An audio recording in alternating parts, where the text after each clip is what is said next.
Hi everyone, this is Ellie Mae with Swift Creek Customs and Silhouette Secrets with Ellie Mae. I'm going to share how I created this shirt using the Silhouette Studio software and then go through the process of how I use the EasyColor DTV onto the shirt. And this is a printable heat transfer vinyl. So on the screen I'm showing that I am using a print and cut process, and I am actually using a term called the print bleed, which means it's going to bleed extra color outside around the edges. In this case, this is a bit too much of a bleed. The print preview is a great place to catch this in my software version of 4.4.552. I'll also throw a link up in the description below that goes step by step in the print and cut process if you are interested in that. So I'm going back and forth here, just changing the print preview and checking the print preview for that print bleed.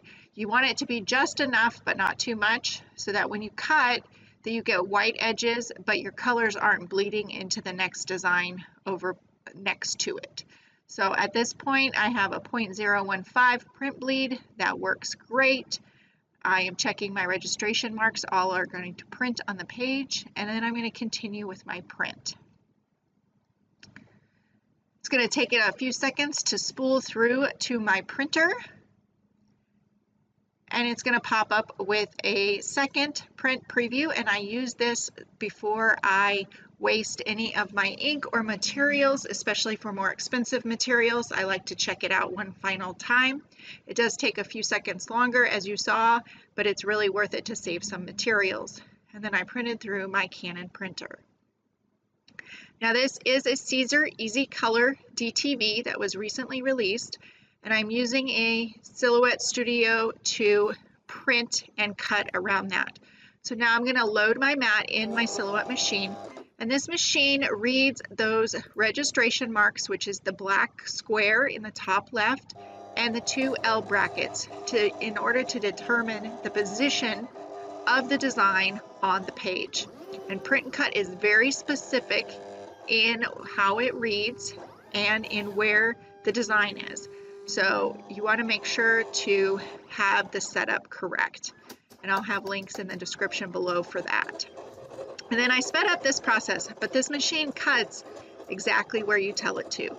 So I have added that little bleed in there, and we'll see when I weed it that it's going to cause it so it has a little bit extra color around the edges, and it's not going to have a white edge around it.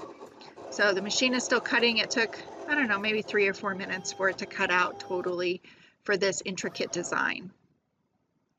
And then I check it before I unload it just to make sure that the cut was good.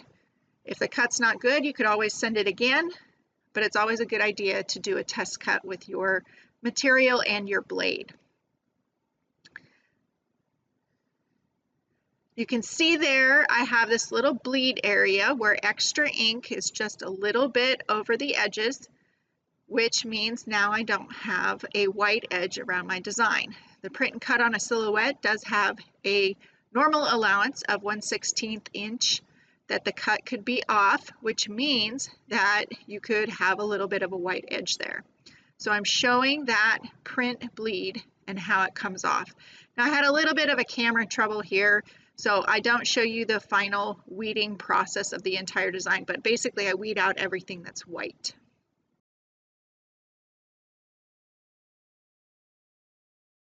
I have a couple of things I want to give a tip on. So I'm using the TTDE low-tack carrier mask. I will link my first videos in the description below, but if you watch that, you'll notice that I had a little bit of trouble with the carrier sheet. I still was able to do it, but it took a little bit longer to remove the print from the backing. I have since had some tips on when you have a colored design, especially when it's got reds in it, that you want to let your print dry for 24 hours, and then you have an easier time with the mask. So that's what I'm here to show. I do want to point out this little design here has some very, very intricate pieces. You can see here on my A that it is peeling up from my backing. It came up when I weed the excess out, and the backing here is not sticky, so it's not going to stick back down. So I'm going to mask it in this direction so that I can catch that piece. Now, I've seen a couple techniques with the mask where you can lay the mask down on the table and then you lay your print on top of it. But as you saw here, since my mask comes in a roll, it isn't relaxed enough. So I am going to do it a little bit different. I'm going to do it exactly how I do adhesive vinyl. And I'm going to cut this down. So I'm just going to cut down my mask. And you can reuse the mask as long as the ink has not transferred over. Now, I'm not reusing the mask that I've previously used in my videos just because I want you to see the very first glance. And I haven't had any ink transfer, but I am still using a new piece of the transfer mask for the videos. So you can see that. I'm going to then carefully remove, get the edge started. And then I'm going to place it down on my design. And you want it as flat as possible. And then I'm going to use my hand and I'm just going to smooth it down as I go. And you want to take your time. And then I'm going to use a spatula and I'm going to squeegee that down so it's smooth. You want to try and do it without getting any wrinkles or bubbles in the middle of it. Just like you would. You want to be careful in those areas that might have stuck up. And that's why I worked from left to right. And then I'm going to flip this over and I'm going to burnish it again on the back side. Now I do want to state again, my first video, it showed I had a little harder time to peel the backing here off of the design, off of the transfer tape. It wasn't sticking to the transfer mask. I had printed at a high quality photo finish and that lays down more ink, which I think caused a few of those issues. I still was able to get it to work, but it did have a few more problems. So you can see here, I started to peel back. You want to go slow and peel this back at a sharp angle. And you just want to watch. I have very delicate pieces in here, so I want to make sure if I do have any things that lift, that I push that down. And I'm still getting a little bit of lifting. So I can take this and I can burnish it again. The biggest thing is just take your time because you can save this design. If you go slow, do not rip it off like a Band-Aid. This print has dried for 24 hours. So I did print at paper quality, high paper quality, just like is recommended. And I'm still getting just a little bit of parts that are sticking to the backing. I'm using the recommended settings for Siser. Okay, now I need to be careful here because it did lift. And it's always more interesting on camera. I will say that. So I want you to see real. I want you to see without the video editing how it happens. So just go slow, peel it back at a sharp angle, push it down if you need to, and the more you do it, the better you're going to get at it. Sometimes you just get pieces that are stubborn. And this is quite an intricate cut for a print.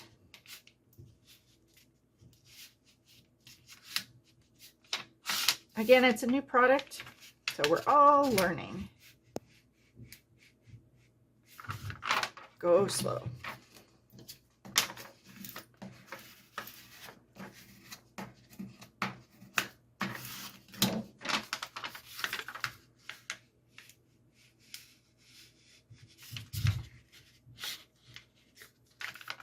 I am putting pressure down as I peel this back at a sharp angle, and that's helping it to release. I did use a brand new silhouette blade with the Siser cut settings, and I'll show you here in just a second. That could be part of what I'm experiencing.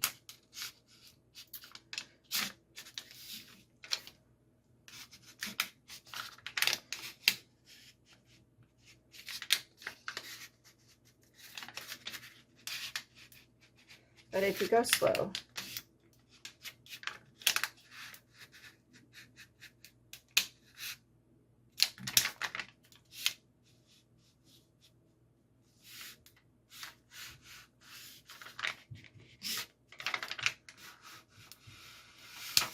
okay, so what I want to show you, and hopefully you'll be able to see this on camera, my brand new silhouette blade. I can see that it scored the backing, which means, and this is true for any materials, if you're cutting especially adhesive vinyl, or in this case, this DTV product, if it cuts into the backing, it's actually pushing the material down into the backing, which can cause it to not release from the backing as easily because it's pushed into this material. So this could be why, again, I have a brand new, very sharp silhouette blade that I'm using with the recommended settings. So in this case, if I continue to have this issue or with an intricate design, I might decrease that force just a little bit so it's not scoring into the backing. So those are some tips that hopefully will help you with your future cut issues. But I did get it. I did get it to transfer, and if I'm be very careful, because if it gave you a hard time transferring and you lift it up like this, your pieces might fall off. But all my pieces are there. So now I'm going to take this over to the heat press.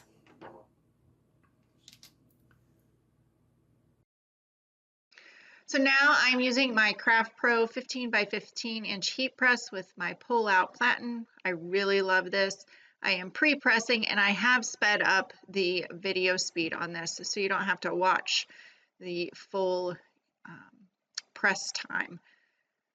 So I have pre-pressed it. I am now finding the center point, and I want to note here, I did say that be careful when you lift this up, because I put this down on my shirt.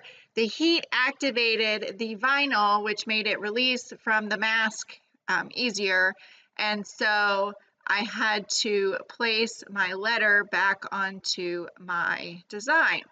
It all worked out, but if you look at that, here's a tip for you with this EasyColor DTV. Be very careful, because you can see my design is starting to lift and curl because the heat of my shirt. So I'm having to be very careful in flipping this over, and then I'm just going to make sure that my entire design is flat, that all my pieces are good. I do have some fibers on the edge of my mask. It must have picked it up off my table. So I'm just putting a piece of parchment paper on that side so nothing transfers to my shirt in case it was sticky or something, you know, pieces of the heat transfer vinyl for some reason. And then I'm just going to position this, and you want to use medium to firm pressure, and it's at 310 for 15 seconds.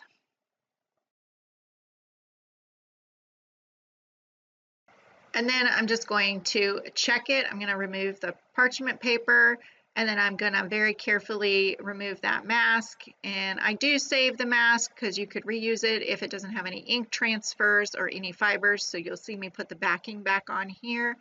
I do note that there's that piece on the one side of it, so I'll have to watch that in the future.